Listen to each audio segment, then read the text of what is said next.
My வருது பாருங்க சீரியல்ல தெரியுதுங்களா? ஸோ இப்போ இந்த மையை நான் எப்படி சரி பண்ண போறேன் அப்படின்னா, இந்த வாரை வந்து இந்த வாருக்கு மேல நான் போட்டு இழுத்து கட்டி விட போறேன். இங்க பாருங்க நாடா எப்படி உட்காருதுன்னு. இப்படி போய் மை ஒட்டுறதுனால தான் இந்த இடத்துல வந்து இங்க டைட்டா இருக்கும்போது மை வருது.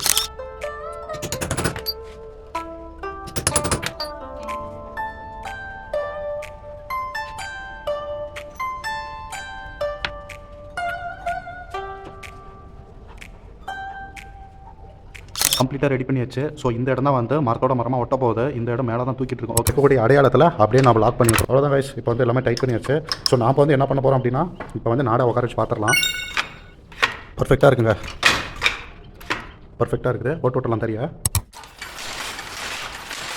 சரியை போட்டு விட்டாங்க. அரை மணி நேரத்துக்கு அப்புறம் பார்க்கும்போது மை வரல. ஸோ க்ளீன் ஆகிடுச்சு. செகண்ட் பார்ட்டில் வந்து 7 விஷயத்தை செஞ்சு முடிச்சாதான் வந்து மை வராமல் இருக்கும். அது என்னென்னு பார்த்துடலாம்.